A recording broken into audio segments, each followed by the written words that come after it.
ओम श्री गणेशाय नमः। मास परायण 26वां विश्राम। वह शक्ति शूल तलवार कृपाण आदि अस्त्र शस्त्र एवं वज्र आदि बहुत से आयुध चलाने तथा फरसे पृग पत्थर आदि डालने और बहुत से बाणों की वृष्टि करने लगा। आकाश में 10 दिशाओं में बाण छा गए, मानो मघा नक्षत्र के बादलों ने झड़ी लगा दी हो। पकड़ो पकड़ो मारो, ये शब्द कानों से सुनाई पड़ते हैं, पर जो मार रहा है उसे कोई नहीं जान पाता।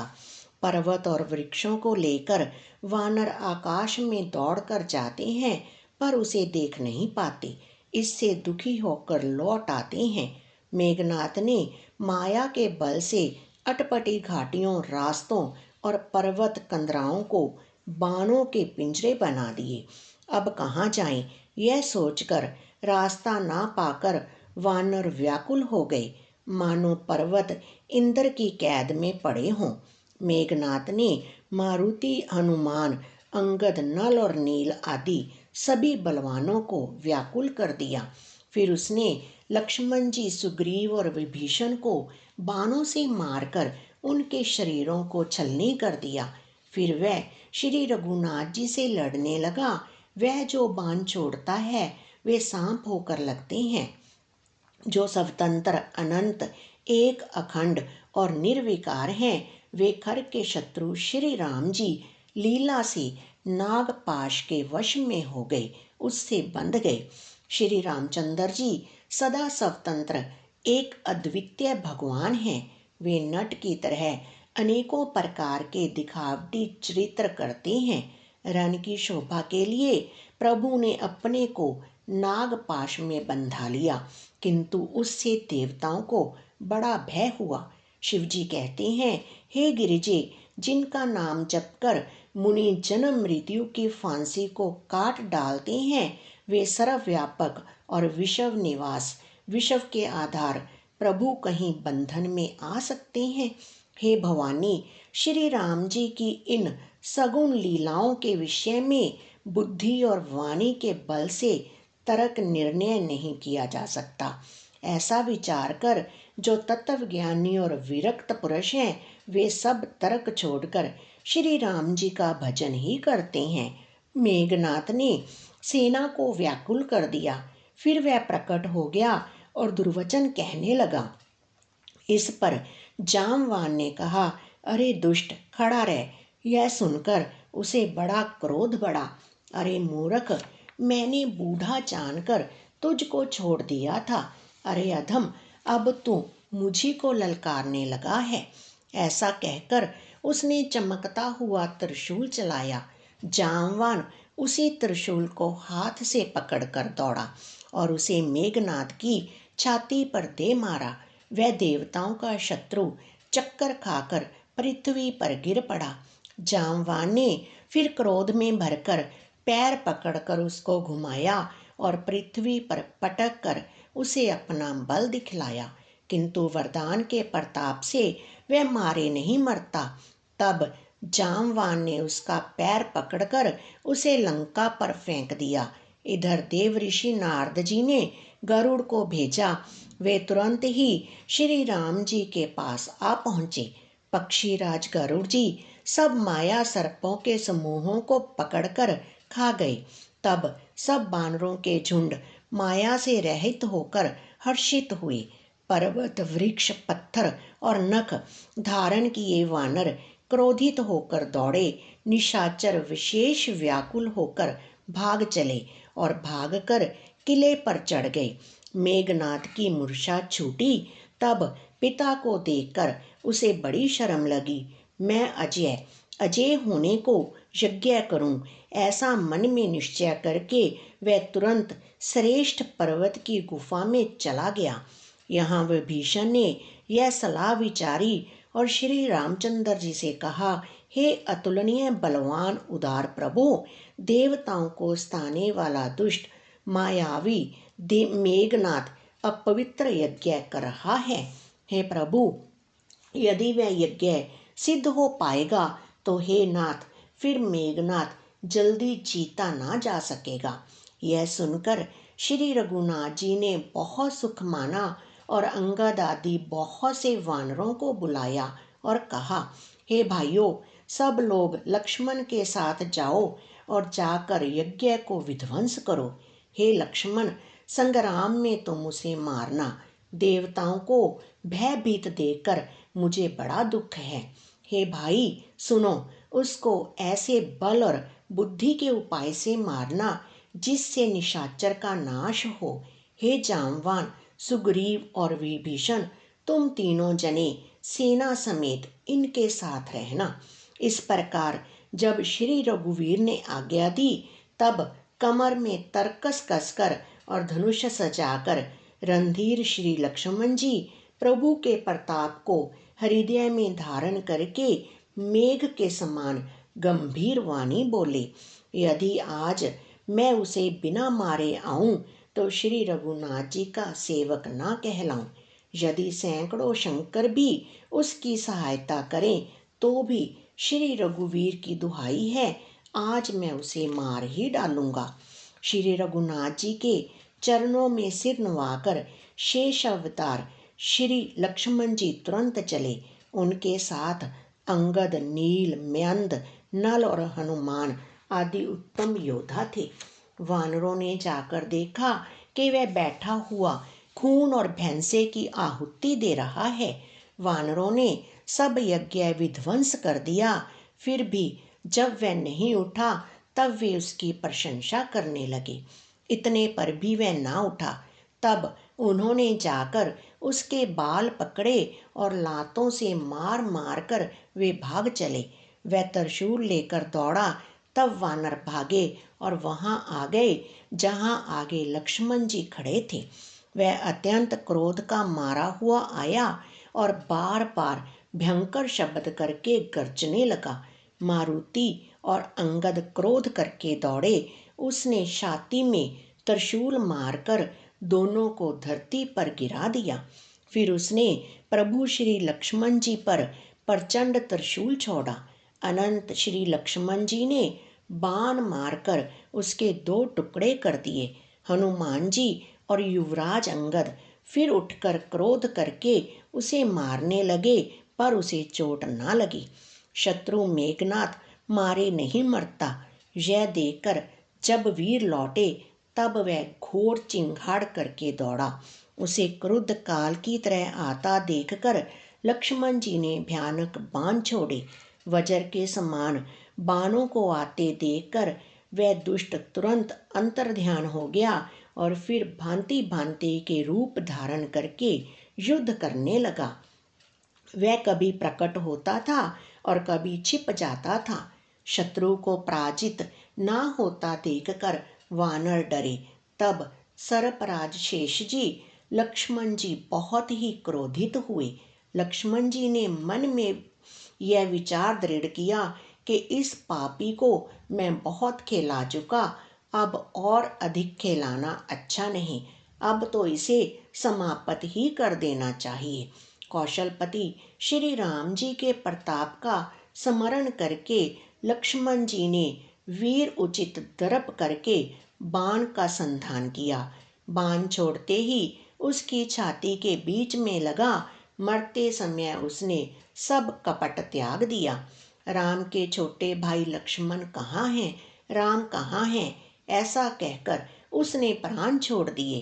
अंगद और हनुमान कहने लगे, तेरी माता धन्य है जो तू लक्ष्मण जी के हाथों मरा और मरते समय श्री राम लक्ष्मण को स्मरण करके तूने उनके नामों का उच्चारण किया। हनुमान जी ने उसको बिना ही परिश्रम के उठा लिया और लंका के दरवाजे पर रखकर वे लौट आए। उसका मरना सुनकर देवता और गंधर्व सब विमानों पर चढ़कर आकाश में आए। वे फूल बरसाकर नगाड़े बजाते हैं और श्री रघुनाथ जी का निर्मल यश गाते हैं। हे अनंत, आपकी जय हो। हे जगत आधार, आपकी जय हो। हे प्रभु, आपने सब देवताओं का महान विपत्ति से उद्धार किया। देवता और सिद्ध स्तुति करके चले गए। तब लक्ष्मण जी कृपा के समुंदर श्री राम जी के पास आए। रावण ने ज्यों ही पुत्र वध का समाचार सुना, त्यों ही वह मूर्छित होकर पृथ्वी पर गिर पड़ा। मंदोदरी छाती पीट पीट कर और बहुत प्रकार से पुकार पुकार कर बड़ा भारी विलाप करने लगे। नगर के सब लोग शोक से व्याकुल हो गए। सभी रावण को नीच कहने लगे। तब रावण ने सब स्त्रियों को अनेकों प्रकार से समझाया कि समस्त जगत का यह दृश्य रूप नाशवान है, हृदय में विचार करके देखो। रावण ने उनको ज्ञान का उपदेश किया। वह स्वयं तो नीच है, पर उसकी कथा शुभ और पवित्र है। दूसरों को उपदेश देने में तो बहुत लोग निपुण होते हैं, पर ऐसे लोग अधिक नहीं जो उपदेश के अनुसार आचरण भी करते हैं। रात बीत गई, सवेरा हुआ। ऋष वानर फिर चारों दरवाजों पर जा डटे। योद्धाओं को बुलाकर दशमुख रावण ने कहा, लड़ाई में शत्रु के सम्मुख जिसका मन डामाडोल हो, अच्छा है वह अभी भाग जाए। युद्ध में जाकर विमुख होने में भलाई नहीं है। मैंने अपनी भुजाओं के बल पर पैर बढ़ाया है। जो शत्रु चढ़ाया है उसको मैं अपने ही उत्तर दे लूँगा। ऐसा कहकर उसने पवन के समान तेज चलने वाला रथ सजाया। सारे जुझाऊ बाजे बजने लगे। सब अतुलनीय बलवान वीर ऐसे चले मानो काजल की आंधी चली हो। उस समय असंख्य अपशकुन होने लगे, पर अपनी भुजाओं के बल का बड़ा गर्व होने से रावण उन्हें गिनता नहीं है। अत्यंत गर्व के कारण वह शकुन अपशकुन का विचार नहीं करता। हथियार हाथों से गिर रहे हैं, योद्धा रथ से गिर पड़ते हैं, घोड़े हाथी साथ छोड़कर चिंघाड़ते हुए भाग जाते हैं। सियार गीध कौवे और गधे शब्द कर रहे हैं। बहुत अधिक कुत्ते बोल रहे हैं। उल्लू ऐसे अत्यंत भयानक शब्द कर रहे हैं मानो काल के दूत हों। जो जीवों के द्रोह में रत है, मोह के वश हो रहा है, राम विमुख है और काम आसक्त है, उसको क्या कभी स्वप्न में भी संपत्ति, शुभ शकुन और चित्त की शांति हो सकती है। राक्षसों की अपार सेना चली। चतुरंगिनी सेना की बहुत सी टुकड़ियां हैं। अनेकों प्रकार के वाहन, रथ और सवारियां हैं तथा बहुत से रंगों की अनेकों पताकाएं और ध्वजाएं हैं। मतवाले हाथियों के बहुत से झुंड चले, मानो पवन से प्रेरित हुए वर्षा ऋतु के बादल हों। रंग बिरंगे बाना धारण करने वाले वीरों के समूह हैं, जो युद्ध में बड़े शूरवीर हैं और बहुत प्रकार की माया जानते हैं। अत्यंत विचित्र फौज शोभित है, मानो वीर वसंत ने सेना सजाई हो। सेना के चलने से दिशाओं के हाथी डिगने लगे। समुंदर क्षुब्ध हो गए और पर्वत डगमगाने लगे। इतनी धूल उड़ी कि सूर्य छिप गए। फिर सहसा पवन रुक गया और पृथ्वी अकुला उठी। ढोल और नगाड़े भीषण ध्वनि से बज रहे हैं, जैसे प्रलय काल के बादल गरज रहे हों। भेरी, नफीरी, तुरही और शहनाई में योद्धाओं को सुख देने वाला मारू राग बज रहा है। सब वीर सिंहनाद करते हैं और अपने अपने बल पौरुष का बखान कर रहे हैं। रावण ने कहा, हे उत्तम योद्धाओं, सुनो, तुम ऋष वानरों के ठठ को मसल डालो और मैं दोनों राजकुमार भाइयों को मारूंगा। ऐसा कहकर उसने अपनी सेना सामने चलाई। जब सब वानरों ने यह खबर पाई, तब वे श्री रघुवीर की दुहाई देते हुए दौड़े। वे विशाल और काल के समान कराल वानर भालू दौड़े, मानो पंख वाले पर्वतों के समूह उड़ रहे हों। वे अनेक वर्णों के हैं। नख, दांत, पर्वत और बड़े बड़े वृक्ष ही उनके हथियार हैं। वे बड़े बलवान हैं और किसी का भी डर नहीं मानते। रावण रूपी मतवाले हाथी के लिए सिंह रूप श्री राम जी का जय जयकार करके वे उनके सुंदर यश का बखान करते हैं। दोनों ओर के योद्धा जय जयकार करके अपनी अपनी जोड़ी चुनकर इधर श्री रघुनाथ जी का और उधर रावण का बखान करके परस्पर भिड़ गए। रावण को रथ पर और श्री रघुवीर को बिना रथ के देखकर विभीषण अधीर हो गए। प्रेम अधिक होने से उनके मन में संदेह हो गया कि वे बिना रथ के रावण को कैसे जीत सकेंगे। श्री राम जी के चरणों की वंदना करके वे स्नेह पूर्वक कहने लगे, हे नाथ, आपके ना रथ है, ना तन की रक्षा करने वाला कवच है और ना ही जूते हैं। वह बलवान वीर रावण किस प्रकार जीता जाएगा। कृपा निधान श्री राम ने कहा, हे सखे सुनो, जिससे जय होती है वह रथ दूसरा ही है। शौर्य और धैर्य उस रथ के पहिए हैं। सत्य और शील सदाचार उसकी मजबूत ध्वजा और पताका है। बल विवेक दम और परोपकार ये चार उसके घोड़े हैं, जो क्षमा दया और समता रूपी डोरी में रथ से जोड़े हुए हैं। ईश्वर का भजन ही उस रथ को चलाने वाला चतुर सारथी है। वैराग्य ढाल है और संतोष तलवार है। दान फरसा है, बुद्धि प्रचंड शक्ति है। श्रेष्ठ विज्ञान कठिन धनुष है। निर्मल पाप रहित और अचल मन तर्कस के समान है। शम मन का वश में होना, अहिंसा आदि शम और शौच आदि नियम ये बहुत से बाण हैं। ब्राह्मणों और गुरु का पूजन अभेद्य कवच है। इसके समान विजय का दूसरा उपाय नहीं है। हे सखे, ऐसा धर्ममय रथ जिसके हों उसके लिए जीत को कहीं शत्रु ही नहीं है। हे धीर बुद्धि वाले सखा सुनो, जिसके पास ऐसा दृढ़ रथ हो वह वीर संसार जन्म मृत्यु रूपी महान दुर्जय शत्रु को भी जीत सकता है। रावण की तो बात ही क्या है। प्रभु के वचन सुनकर विभीषण जी ने हर्षित होकर उनके चरण कमल पकड़ लिए और कहा, हे कृपा और सुख के समूह श्री राम जी, आपने इसी बहाने मुझे महान उपदेश दिया। उधर से रावण ललकार रहा है और इधर से अंगद और हनुमान, राक्षस और ऋष वानर अपने अपने स्वामी की दुहाई देकर लड़ रहे हैं। ब्रह्मा आदि देवता और अनेकों सिद्ध तथा मुनि विमानों पर चढ़े हुए आकाश से युद्ध देख रहे हैं।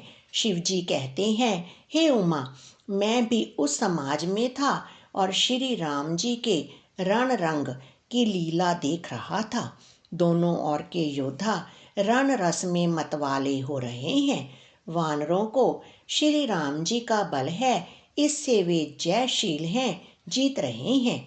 एक दूसरे से भिड़ते और ललकारते हैं और एक दूसरे को मसल मसल कर पृथ्वी पर डाल देते हैं।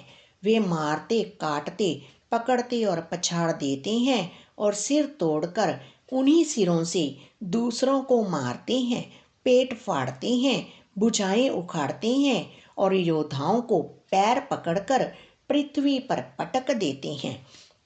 राक्षस योद्धाओं को भालू पृथ्वी में गाड़ देते हैं और ऊपर से बहुत सी बालू डाल देते हैं। युद्ध में शत्रुओं से विरुद्ध हुए वीर वानर ऐसे दिखाई पड़ते हैं मानो बहुत से क्रोधित काल हों। क्रोधित हुए काल के समान वे वानर खून बहते हुए शरीरों से शोभित हो रहे हैं। वे बलवान वीर राक्षसों की सेना के योद्धाओं को मसलते और मेघ की तरह गरजते हैं। डांट कर, चपेटों से मारते, दांतों से काट कर, लातों से पीस डालते हैं। वानर भालू चिंघाड़ते और ऐसा छल बल करते हैं जिससे दुष्ट राक्षस नष्ट हो जाएं। वे राक्षसों के गाल पकड़कर फाड़ डालते हैं, छाती चीर डालते हैं और उनकी अंतड़ियां निकालकर गले में डाल लेते हैं।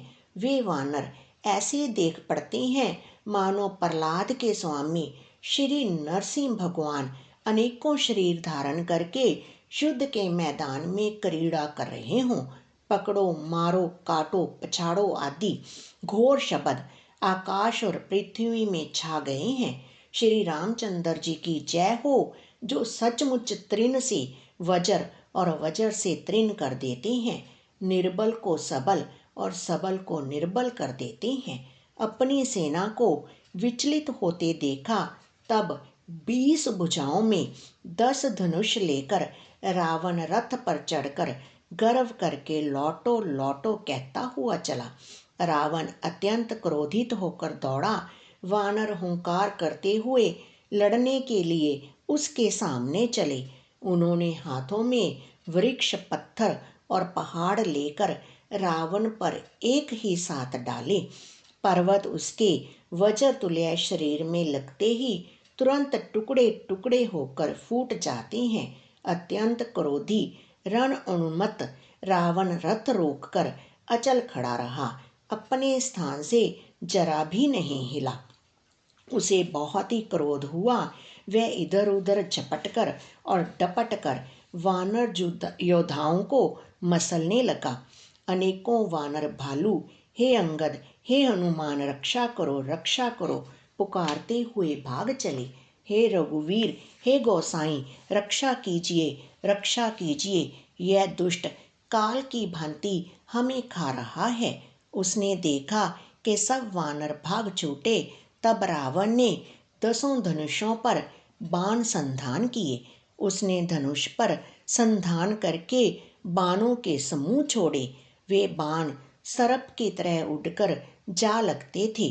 पृथ्वी, आकाश और दिशा विदिशा सर्वत्र बाण भर रहे हैं। वानर भागे तो कहाँ, अत्यंत कोलाहल मच गया। वानर भालुओं की सेना व्याकुल होकर आर्त पुकार करने लगी।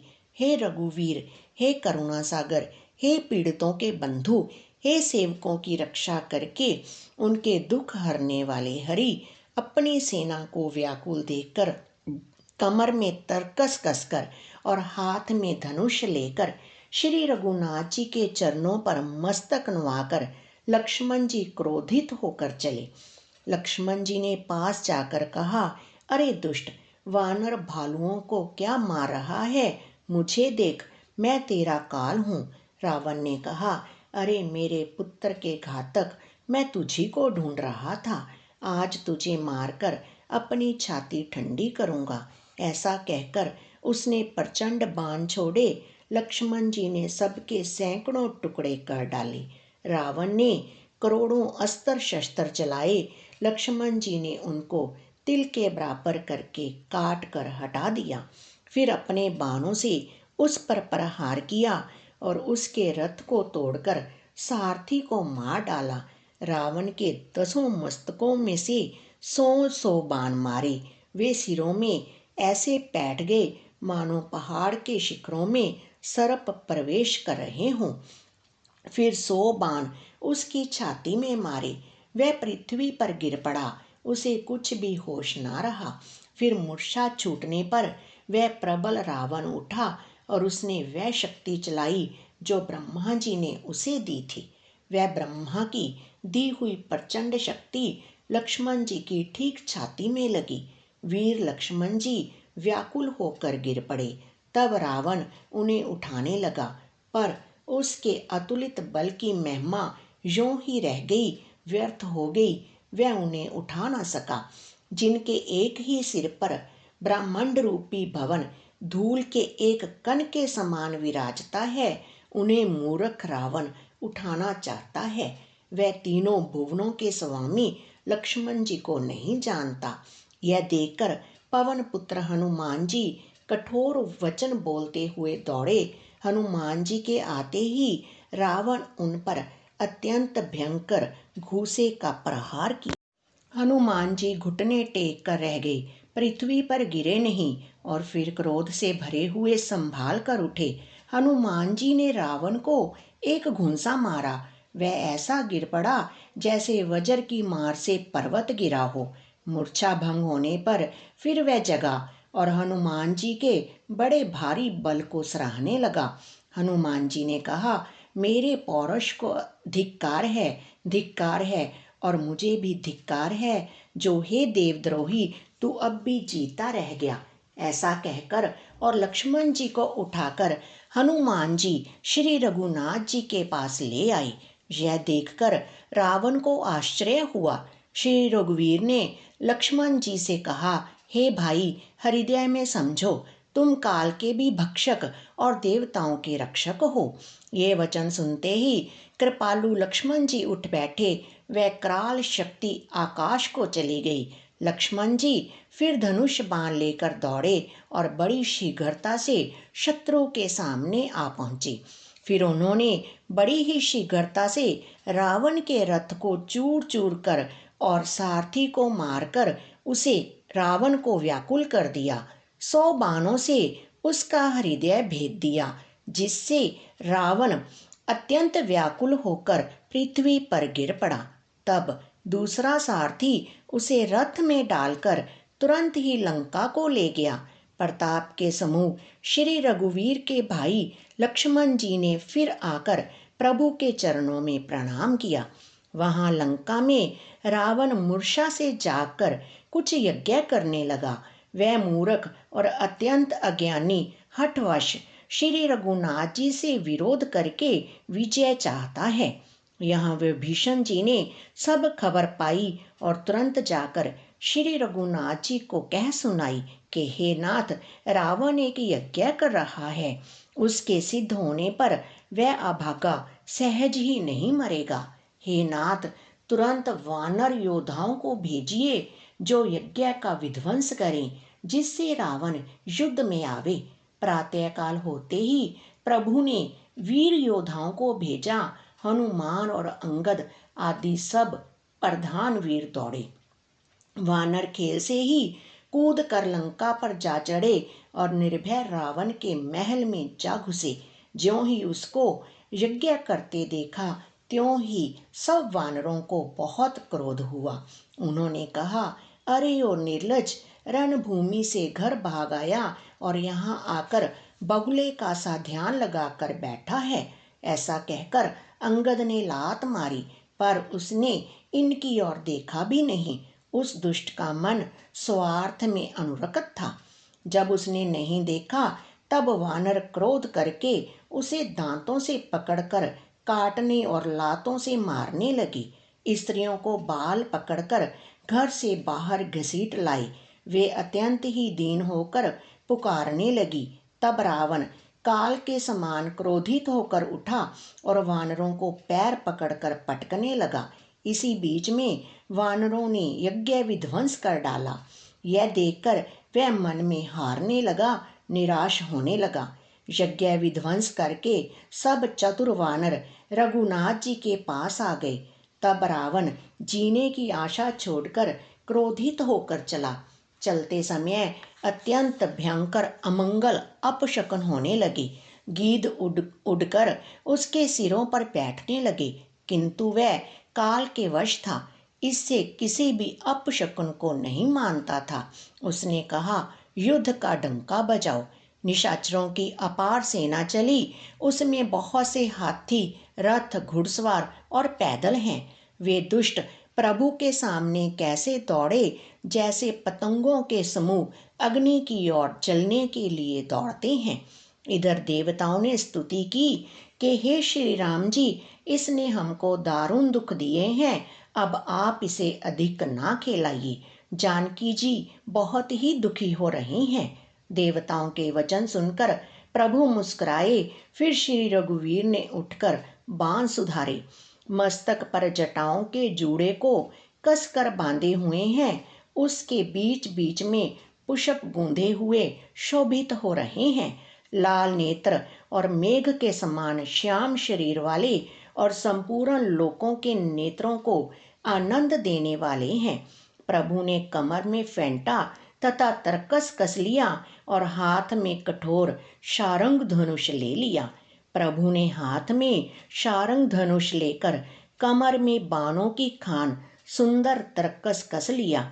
उनके भुजदंड पुष्ट हैं और मनोहर चौड़ी छाती पर ब्राह्मण के चरण का चिन्ह सुशोभित है।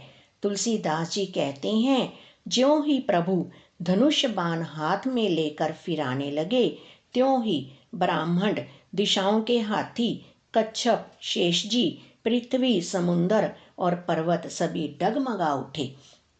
भगवान की शोभा देखकर देवता हर्षित होकर फूलों की अपार वर्षा करने लगे और शोभा, शक्ति और गुणों के धाम करुणा निधान प्रभु की जय हो, जय हो, जय हो ऐसा पुकारने लगे। इसी बीच में निशाचरों की अत्यंत घनी सेना कसमसाती हुई आपस में टकराती हुई आई। उसे देखकर वानर योद्धा इस प्रकार उसके सामने चले जैसे प्रलय काल के बादलों के समूह हों। बहुत से कृपाण और तलवारें चमक रही हैं, मानो दसों दिशाओं में बिजलियां चमक रही हों। हाथी, रथ और घोड़ों का कठोर चिंगाड़ ऐसा लगता है मानो बादल भयंकर गर्जना कर रहे हों। वानरों की बहुत सी पूंछें आकाश में छाई हुई हैं। वे ऐसी शोभा दे रही हैं मानो सुंदर इंद्रधनुष उदय हुए हों। धूल ऐसी उठ रही है मानो जल की धारा हो। बाण रूपी बूंदों की अपार वृष्टि हुई। दोनों ओर से योद्धा पर्वतों का प्रहार करते हैं मानो बारंबार वज्रपात हो रहा हो। श्री रघुनाथ जी ने क्रोध करके बाणों की झड़ी लगा दी, जिससे राक्षसों की सेना घायल हो गई। बाण लगते ही वीर चीत्कार कर उठते हैं और चक्कर खा खा कर यहाँ तहाँ पृथ्वी पर गिर पड़ते हैं। उनके शरीरों से ऐसे खून बह रहा है मानो पर्वत के भारी झरनों से जल बह रहा हो। इस प्रकार डरपोकों को भय उत्पन्न करने वाली रुधिर की नदी बह चली। डरपोकों को भय उपजाने वाली अत्यंत अपवित्र रक्त की नदी बह चली। दोनों दल उसके दोनों किनारे हैं। रथ रेत है और पहिए भंवर हैं। वह नदी बहुत भयावनी बह रही है। हाथी, पैदल, घोड़े, गधे तथा अनेकों सवारियां ही, जिनकी गिनती कौन करे, नदी के जल जंतु हैं। बाण, शक्ति और तोमर सर्प हैं। धनुष तरंगे हैं और ढाल बहुत से कछुए हैं। वीर पृथ्वी पर इस तरह गिर रहे हैं मानो नदी किनारे के वृक्ष ढह रहे हों। बहुत सी मज्जा बह रही है, वही फेन है। डरपोक जहाँ इसे देखकर डरते हैं, वहाँ उत्तम योद्धाओं के मन में सुख होता है। भूत, पिशाच और बैताल, बड़े बड़े झोंटों वाले महान भयंकर झोटिंग तथा प्रमथ शिवगण उस नदी में स्नान करते हैं। कौवे और चील भुजाएं लेकर उड़ते हैं और एक दूसरे से छीनकर खा जाते हैं। एक कोई कहते हैं, अरे मूर्खो, ऐसी सस्ती बहुत्यात है, फिर भी तुम्हारी दरिद्रता नहीं जाती। घायल योद्धा तट पर पड़े कराह रहे हैं मानो जहाँ तहाँ अर्धजल। वे व्यक्ति जो मरने के समय आधे जल में रखे जाते हैं पड़े हों। गीध आंतें खींच रहे हैं मानो मछली मार नदी तट पर से चित्त लगाए हुए ध्यानस्थ होकर बंसी खेल रहे हों, बंसी से मछली पकड़ रहे हों। बहुत से योद्धा बहे जा रहे हैं और पक्षी उन पर चढ़े चले जा रहे हैं मानो वे नदी में नावरी खेल रहे हों। योगनियां खप्परों में भर भर कर खून जमा कर रही हैं।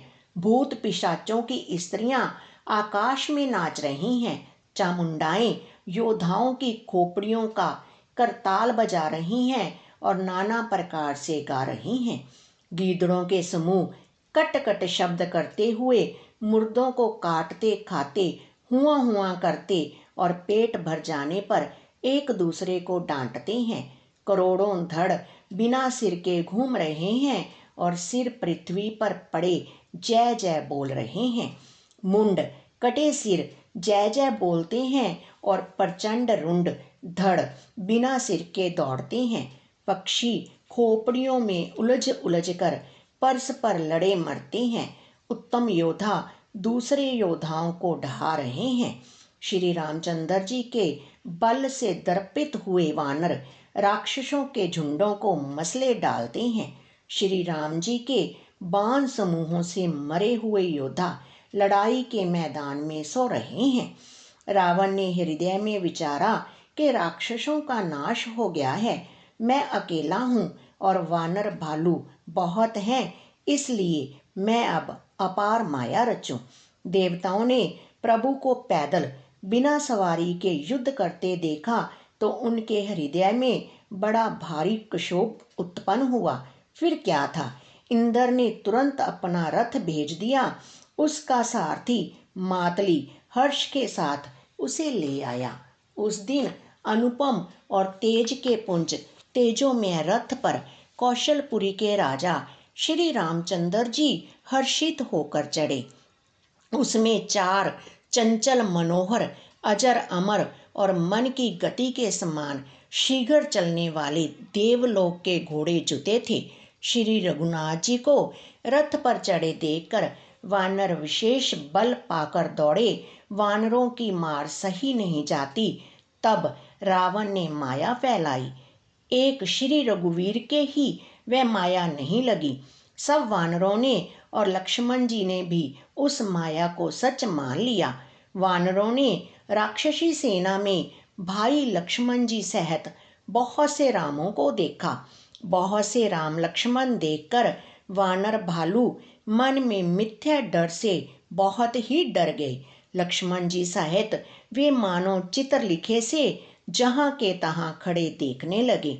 अपनी सेना को आश्चर्यचकित देखकर कौशलपति भगवान हरि दुखों के हरने वाले श्री राम जी ने हंसकर धनुष पर बाण चढ़ाकर पल भर में सारी माया हर ली। वानरों की सारी सेना हर्षित हो गई। फिर श्री राम जी सब की ओर देखकर गंभीर वचन बोले, हे वीरों, तुम सब बहुत ही थक गए हो, इसलिए अब मेरा और रावण का द्वंद्व युद्ध देखो। ऐसा कहकर श्री रघुनाथ जी ने ब्राह्मणों के चरण कमलों में सिर नवाया और फिर रथ चलाया। तब रावण के हृदय में क्रोध छा गया और वह गर्जता तथा ललकारता हुआ सामने दौड़ा। उसने कहा, अरे तपस्वी सुनो, तुमने युद्ध में जिन योद्धाओं को जीता है मैं उनके समान नहीं हूँ। मेरा नाम रावण है। मेरा यश सारा जगत जानता है। लोकपाल तक जिसके कैद खाने में पड़े हैं। तुमने खर, दूषण और विराध को मारा। बेचारे बाली का व्याध की तरह वध किया।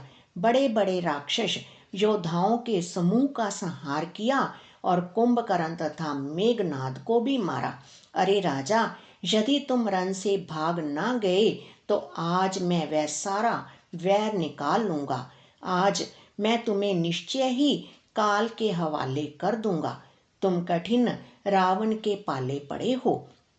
रावण के दुर्वचन सुनकर और उसे कालवश जान कृपा निधान श्री राम जी ने हंसकर यह वचन कहा, तुम्हारी सारी प्रभुता जैसा तुम कहते हो बिल्कुल सच है, पर अब व्यर्थ बकवाद ना करो, अपना पुरुषार्थ दिखलाओ। व्यर्थ बकवाद करके अपने सुंदर यश का नाश ना करो। क्षमा करना, तुम्हें नीति सुनाता हूँ। सुनो, संसार में 3 प्रकार के पुरुष होते हैं। पाटल गुलाब, आम और कटहल के समान। एक पाटल फूल देते हैं, एक आम फूल और फल दोनों देते हैं और एक कटहल में केवल फल ही लगते हैं। इसी प्रकार पुरुषों में एक कहते हैं करते नहीं, दूसरे कहते और करते भी हैं और एक तीसरे केवल करते हैं, वाणी से कहते नहीं। श्री राम जी के वचन सुनकर वह खूब हंसा और बोला, मुझे ज्ञान सिखाते हो। उस समय वैर करते तो डरे नहीं, अब प्राण प्यारे लग रहे हैं। दुर्वचन कहकर रावण क्रुद्ध होकर वज्र के समान बाण छोड़ने लगा। अनेकों आकार के बाण दौड़े और दिशा विदिशा तथा आकाश और पृथ्वी में सब जगह छा गए। श्री रघुवीर ने अग्नि बाण छोड़ा, जिससे रावण के सब बाण क्षण भर में भस्म हो गए। तब उसने खिसियाकर तीक्ष्ण शक्ति छोड़ी, किंतु श्री रामचंद्र जी ने उसको बाण के साथ वापस भेज दिया। वह करोड़ों चक्कर और त्रिशूल चलाता है, परंतु प्रभु उन्हें बिना ही परिश्रम काट कर हटा देते हैं। रावण के बाण किस प्रकार निष्फल होते हैं, जैसे दुष्ट मनुष्य के सब मनोरथ। तब उसने श्री राम जी के सारथी को 100 बाण मारे। वह श्री राम जी की जय पुकार कर पृथ्वी पर गिर पड़ा। श्री राम जी ने कृपा करके सारथी को उठाया। तब तब प्रभु अत्यंत क्रोध को प्राप्त हुए। युद्ध में शत्रु के विरुद्ध श्री रघुनाथ जी क्रोधित हुए। तब तरकस में बाण कस मसाने लगे, बाहर निकलने को आतुर होने लगे। उनके धनुष का अत्यंत प्रचंड शब्द टंकार सुनकर मनुष्य भक्षी सब राक्षस वातग्रस्त हो गए, अत्यंत भयभीत हो गए। मंदोदरी का हृदय कांप उठा। समुंदर, कच्छप, पृथ्वी और पर्वत डर गए। दिशाओं के हाथी पृथ्वी को दांतों से पकड़कर चिंघाड़ने लगे। यह कौतुक देखकर देवता हंसे।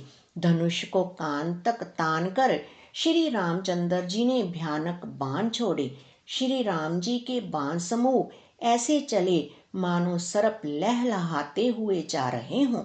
बाण ऐसे चले मानो पंख वाले सर्प उड़ रहे हों।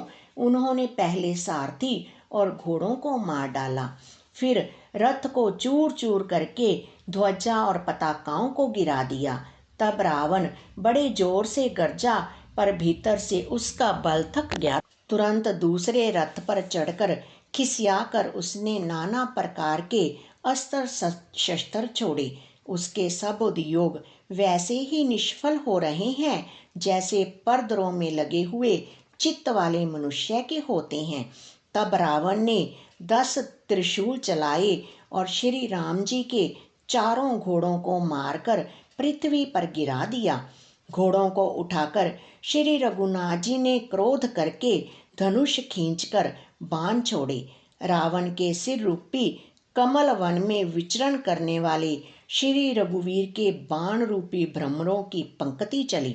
श्री रामचंद्र जी ने उसके 10 सिरों में 10-10 बाण मारे, जो आर पार हो गए और सिरों से रक्त के पनाले बह चले। रुधिर बहते हुए ही बलवान रावण दौड़ा। प्रभु ने फिर धनुष पर बाण संधान किया। श्री रघुवीर ने 30 बाण मारे और 20 भुजाओं समेत 10 सिर काटकर पृथ्वी पर गिरा दिए। सिर और हाथ काटते ही फिर नए हो गए।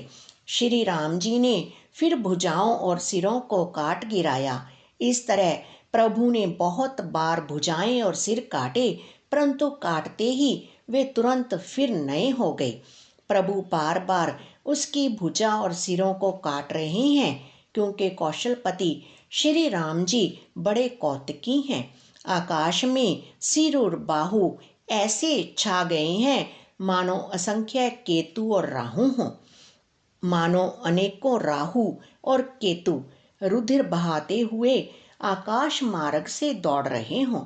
श्री रघुवीर के प्रचंड बाणों के बार बार लगने से वे पृथ्वी पर गिरने नहीं पाते।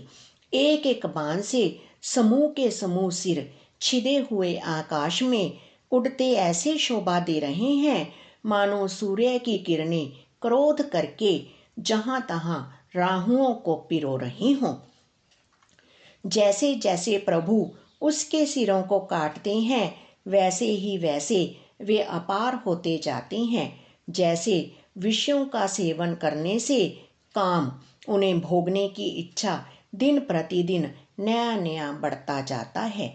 सिरों की बाढ़ देखकर रावण को अपना मरण भूल गया और बड़ा गहरा क्रोध हुआ। वह महान अभिमानी मूर्ख गरजा और 10 धनुषों को तान कर दौड़ा। रणभूमि में रावण ने क्रोध किया और बाण बरसाकर श्री रघुनाथ जी के रथ को ढक दिया।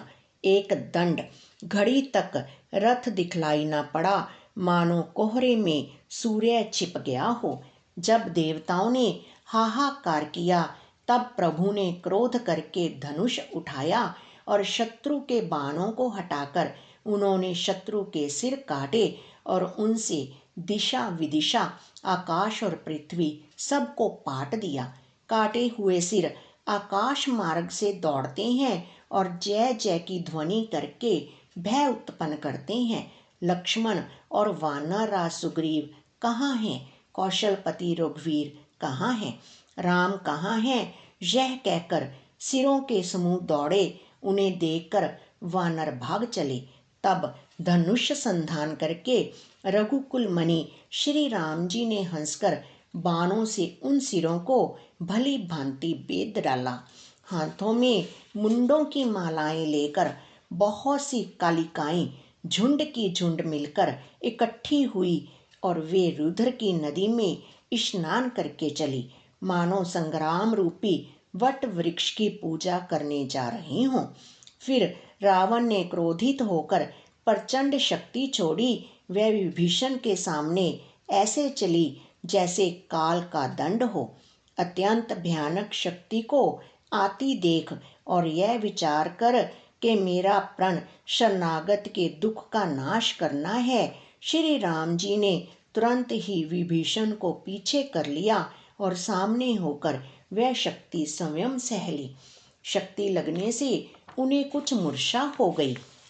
प्रभु ने तो यह लीला की, पर देवताओं को व्याकुलता हुई।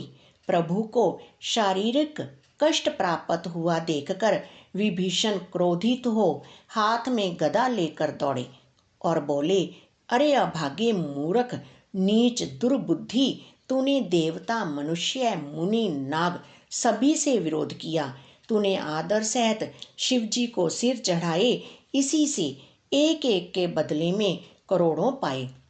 उसी कारण से अरे दुष्ट, तू अब तक बचा है, किंतु अब काल तेरे सिर पर नाच रहा है। अरे मूर्ख, तू राम विमुख होकर संपत्ति चाहता है। ऐसा कहकर विभीषण ने रावण की छाती के बीचों बीच गदा मारी।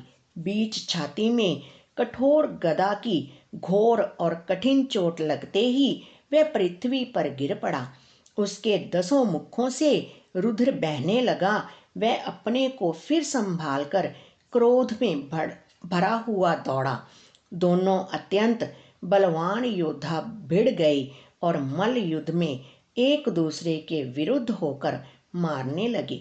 श्री रघुवीर के बल से गर्वित विभीषण उसको पासंग के बराबर भी नहीं समझते। शिवजी कहते हैं, हे उमा, विभीषण क्या कभी रावण के सामने आंख उठाकर भी नहीं देख सकता था, परंतु अब वही काल के समान उससे भिड़ रहा है। यह श्री रघुवीर का ही प्रभाव है। विभीषण को बहुत ही थका हुआ देखकर हनुमान जी पर्वत धारण किए हुए दौड़े। उन्होंने उस पर्वत से रावण के रथ, घोड़े और सारथी का संहार कर डाला और उसके सीने पर लात मारी। रावण खड़ा रहा, पर उसका शरीर अत्यंत कांपने लगा। विभीषण वहां गए जहां सेवकों के रक्षक श्री राम जी थे। फिर रावण ने ललकार कर हनुमान जी को मारा। वे पूंछ फैलाकर आकाश में चले गए। रावण ने पूंछ पकड़ ली। हनुमान जी उसको साथ लिए ही ऊपर उड़े। फिर लौटकर महाबलवान हनुमान जी उससे भिड़ गए। दोनों समान योद्धा आकाश में लड़ते हुए एक दूसरे को क्रोध करके मारने लगे। दोनों बहुत से छलबल करते हुए आकाश में ऐसे शोभित हो रहे हैं मानो कज्जलगिरी और सुमेरु पर्वत लड़ रहे हों। जब बुद्धि और बल से राक्षस गिराए ना गिरा, तब मारुति श्री हनुमान जी ने प्रभु को स्मरण किया। श्री रघुवीर का स्मरण करके धीर हनुमान जी ने ललकार कर रावण को मारा। वे दोनों पृथ्वी पर गिरते और फिर उठकर लड़ते हैं। देवताओं ने दोनों की जय जय पुकारी। हनुमान जी पर संकट देखकर वानर भालू क्रोधातुर होकर दौड़े, किंतु रण मद माते रावण ने सब योद्धाओं को अपने प्रचंड भुजाओं के बल से कुचल और मसल डाला। तब श्री रघुवीर के ललकारने पर प्रचंड वीर वानर दौड़े। वानरों के प्रबल दल को देखकर रावण ने माया प्रकट की। क्षण भर के लिए वह अदृश्य हो गया। फिर उस दुष्ट ने अनेकों रूप प्रकट किए। श्री रघुनाथ जी की सेना में जितने रीछ बानर थे उतने ही रावण जहां तहां प्रकट हो गए। वानरों ने अपरिमित रावण देखे। भालू और वानर सब जहां तहां भाग चले। वानर धीरज नहीं धरते। हे लक्ष्मण जी, हे रघुवीर, बचाइए बचाइए, यूं पुकारते हुए वे भागे जा रहे हैं। दसों दिशाओं में करोड़ों रावण दौड़ते हैं और घोर कठोर भयानक गर्जन कर रहे हैं। सब देवता डर गए और ऐसा कहते हुए भाग चले कि हे भाई, अब जय की आशा छोड़ दो। एक ही रावण ने सब देवताओं को जीत लिया था, अब तो बहुत से रावण हो गए हैं। इससे अब पहाड़ की गुफाओं का आश्रय लो, अर्थात उनमें छिप रहो। वहां ब्रह्मा, शंभु और ज्ञानी मुनि ही डटे रहे, जिन्होंने प्रभु की कुछ महिमा जानी थी। जो प्रभु का प्रताप जानते थे वे निर्भय डटे रहे। वानरों ने शत्रुओं को सच्चा ही मान लिया। इससे सब वानर भालू विचलित होकर हे कृपालु रक्षा कीजिए यूं पुकारते हुए भय से व्याकुल होकर भाग चले। अत्यंत बलवान रणबांकुरे हनुमान जी, अंगद, नील और नल लड़ते हैं और कपट रूपी भूमि से अंकुर की भांति उपजे हुए कोटि कोटि योद्धा रावणों को मसलते हैं। देवताओं और वानरों को विकल देखकर कौशलपति श्री राम जी हंसे और शारंग धनुष पर एक बाण चढ़ाकर माया के बने हुए सब रावणों को मार डाला। प्रभु ने क्षण भर में सब माया काट डाली। जैसे सूर्य के उदय होते ही अंधकार की राशि फट जाती है, नष्ट हो जाती है। अब एक ही रावण को देखकर देवता हर्षित हुए और उन्होंने लौटकर प्रभु पर बहुत से पुष्प बरसाए। श्री रघुनाथ जी ने भुजा उठाकर सब वानरों को लौटाया। तब वे एक दूसरे को पुकार पुकार कर लौट आए। प्रभु का बल पाकर रीछ वानर दौड़ पड़े। जल्दी से कूदकर वे रणभूमि में आ गए। देवताओं को श्री राम जी की स्तुति करते देखकर रावण ने सोचा, मैं इनकी समझ में एक हो गया, परंतु इन्हें यह नहीं पता कि इनके लिए मैं एक ही बहुत हूँ। और कहा, अरे मूर्खो, तुम तो सदा के ही मेरे मरैल, मेरी मार खाने वाले हो। ऐसा कहकर वह क्रोध करके आकाश पर देवताओं की ओर दौड़ा। देवता हाहाकार करते हुए भागे। रावण ने कहा, दुष्टो, मेरे आगे से कहाँ जा सकोगे। देवताओं को व्याकुल देखकर अंगद दौड़े और उछलकर रावण का पैर पकड़कर उन्होंने उसको पृथ्वी पर गिरा दिया। उसे पकड़कर पृथ्वी पर गिराकर लात मारकर बाली पुत्र अंगद प्रभु के पास चले गए। रावण संभल कर उठा और बड़े भयंकर कठोर शब्द से गर्जने लगा। वह दर्प करके दसों धनुष चढ़ाकर उन पर बहुत से बाण संधान करके बरसाने लगा। उसने सब योद्धाओं को घायल और भय से व्याकुल कर दिया और अपना बल देखकर वह हर्षित होने लगा। तब श्री रघुनाथ जी ने रावण के सिर, भुजाएं, बाण और धनुष काट डाले, पर वे फिर बहुत बढ़ गए। जैसे तीर्थ में किए हुए पाप बढ़ जाते हैं, कई गुना अधिक भयानक फल उत्पन्न करते हैं। शत्रु के सिर और भुजाओं की बढ़ती देखकर रीछ वानरों को बहुत ही क्रोध हुआ। यह मूर्ख भुजाओं के और सिरों के कटने पर भी नहीं मरता। ऐसा कहते हुए भालू और वानर योद्धा क्रोध करके दौड़े। बाली पुत्र अंगद, मारुति हनुमान जी, नल, नील, वानरराज सुग्रीव और द्विविद आदि बलवान उस पर वृक्ष और पर्वतों का प्रहार करते हैं। वह उन्हीं पर्वतों और वृक्षों को पकड़कर वानरों को मारता है। कोई एक वानर नखों से शत्रु के शरीर को फाड़कर भाग जाते हैं तो कोई उसे लातों से मारकर। तब नल और नील रावण के सिरों पर चढ़ गए और नखों से उसके ललाट को फाड़ने लगे। खून देखकर उसे हृदय में बड़ा दुख हुआ। उसने उनको पकड़ने के लिए हाथ फैलाए, पर वे पकड़ में नहीं आती। हाथों के ऊपर ऊपर ही फिरते हैं, मानो दो भौरे कमलों के वन में विचरण रहे हों। तब उसने क्रोध करके उछल कर दोनों को पकड़ लिया। पृथ्वी पर पटकते समय वे उसकी भुजाओं को मरोड़कर भाग छूटे। उसने क्रोध करके हाथों में 10 धनुष लिए और वानरों को बाणों से मारकर घायल कर दिया। हनुमान जी आदि सब वानरों को मूर्छित करके और संध्या का समय पाकर रावण हर्षित हुआ। समस्त वानर वीरों को मूर्छित देखकर रणधीर जामवान दौड़े। जामवान के साथ जो भालू थे वे पर्वत और वृक्ष धारण किए रावण को ललकार ललकार कर मारने लगे। बलवान रावण क्रोधित हुआ और पैर पकड़ पकड़ कर वह अनेकों योद्धाओं को पृथ्वी पर पटकने लगा। जामवान ने अपने दल का विध्वंस देखकर क्रोध करके रावण की छाती में लात मारी। छाती में लात का प्रचंड आघात लगते ही रावण व्याकुल होकर रथ से पृथ्वी पर गिर पड़ा। उसने 20 हाथों में भालुओं को पकड़ रखा था। ऐसा जान पड़ता था मानो रात्रि के समय भौरे कमलों में बसे हुए हों। उसे मूर्छित देखकर फिर लात मारकर ऋक्षराज जामवान प्रभु के पास चले गए। रात्रि जानकर सारथी रावण को रथ में डालकर उसे होश में लाने का उपाय करने लगा। मूर्छा दूर होने पर सब ऋष बानर प्रभु के पास आए। उधर सब राक्षसों ने बहुत ही भयभीत होकर रावण को घेर लिया। मास प्रायण 26वां विश्राम।